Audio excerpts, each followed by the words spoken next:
How I made a fortune on eBay using dropshippers. I made $40,000 selling dropshipped goods on eBay only to lose it all and end up with $4,000 of debt.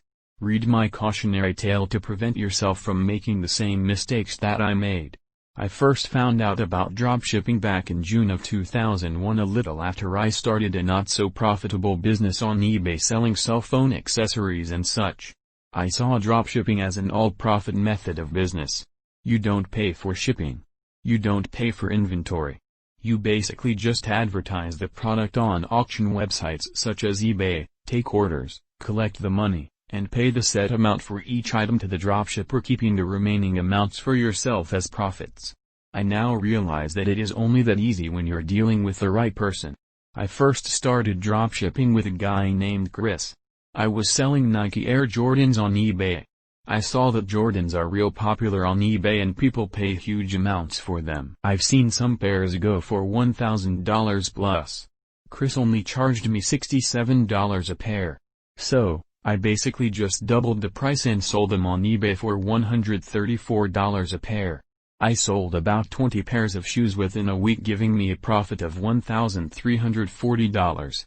I suddenly became happy with the success I had because obtaining over $1,000 in a week at the age of 19 is pretty rare. So, I wanted to start putting up way more auctions so that I could make way more money. Unfortunately, this is when Chris became unreliable. He never returned any of my emails and never got back online. Plus, he only had shipped half of the 20 orders I had. So, I decided that I needed a replacement quick before I started to have some unhappy customers on my hands.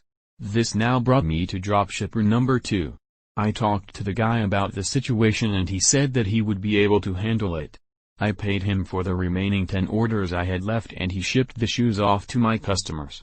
I respected the fact that he picked up right where my previous dropshipper had left off at and took care of business. So, I assumed that this guy was all about business and was a very reliable and legitimate dropshipper. So, I started to put up more buy it now auctions and these shoes were selling faster than I could put them up for auction. This is the unbelievable part. I had sold 250 pairs of shoes in a matter of 4 days. I collected over $40,000 in 4 days. That's $10,000 a day. This came as an amazement to me, especially since I was only 19 at the time. I've made some people's yearly salaries in a matter of only 4 days. Little did I know though that I was in over my head.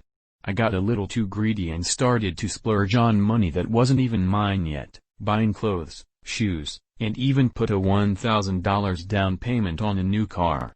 My dropshipper shipped my first 30 orders only to find out that he had shipped off nothing but all wrong sizes and wrong colors. So, I had a lot of complaining customers. Some even went straight to PayPal to complain, causing PayPal to limit access to my account. So, now I had over $40,000 sitting in my PayPal account that I had absolutely no access to and over 200 orders that need to be shipped off. So, my only option was to refund everyone their money back to get my PayPal account back to regular standing, which brought me to my next dilemma. I spent almost $4,000 of the $40,000 I thought would be mine to keep. So now, my PayPal balance was negative $4,000 and I needed to come up with that $4,000 quick before PayPal took legal action to get that money. I thought the only way to get me out of this mess was by the same way that got me into this mess. This is what brought me to dropshipper number 3. I stumbled upon a guy named Jarrell. I found him through a legitimate business website, so I decided to sell enough pairs of Jordans to make up the $4,000 and then I'd call it quits because this was too much for someone so young. Everything went smooth and I was able to make the $4,000 using my girlfriend's PayPal account. Unfortunately, PayPal then limited access to her account, also finding out that she was linked to me.